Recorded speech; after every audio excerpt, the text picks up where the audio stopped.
All right, we're gonna go through our next level of core progression. So you should have been going through your half kneeling raises, pallof presses, and chops. Today we're gonna go up to the next level, which is gonna be a low lunge hold doing those three. So as low as you can get, but again, we wanna get kind of into that lunge position that's gonna force us to create a little bit more stability as we're going through that same set of exercises. So I have 3 bands set up. So one for the chops, one for the pallof presses, and one for the raises. Now, if you're at a gym that has cables, I suggest using the cables instead. It's a little bit easier to adjust the height. You can just kind of go like top for the chops, bring it down for the pallof presses, and then bring it down to the very bottom for the raises. All right, it also allows you to adjust the weight a little bit more as well. Best one to use for the chops, the raises, and the pallof presses, especially the chops and the raises, pallof presses can be a little bit difficult, are the ropes, the 2-handed ropes. So let's go through these exercises. We're gonna start with a lunge hold chop. So we're gonna set up away from whatever that attachment is, whether it's a band, whether it's a cable, whatever it may be. 1 foot forward. The one that's furthest away from the rack is gonna be forward, other foot back like you're walking that tightrope.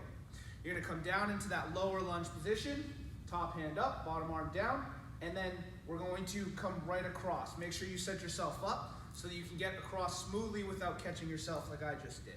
So getting down nice and low, we're coming across for 1, back up, 2, 3, 4, and 5. Now we're gonna turn around to the same thing. So remember, outside legs. So now it's gonna be, since I'm facing away, it's gonna be our right foot on the outside. Get down nice and low.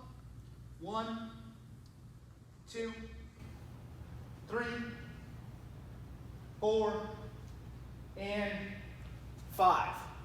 All right, so we've done 5 on each side. Now we're gonna move to the pallof presses. We're gonna turn these into a split stance one as well. We wanna get far enough away that we have enough tension that it's pulling us back towards it, but we're resisting it.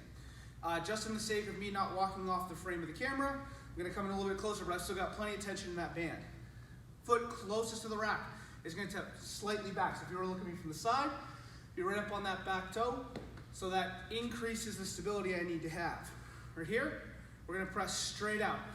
1, 2, 3, 4, 5. And it should be challenging for you to press straight ahead without the band working back towards the rack. So find whatever weight makes that challenging to do, a resistance level. So we're gonna turn other direction.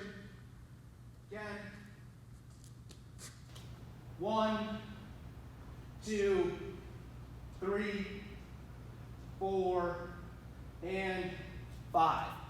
So the final one, we've got that 3-point raise.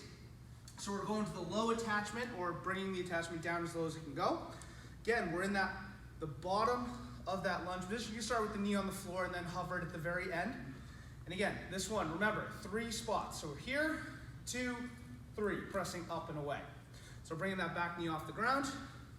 1, 2, 3, 4, and 5. Now we're going to flip it the other way.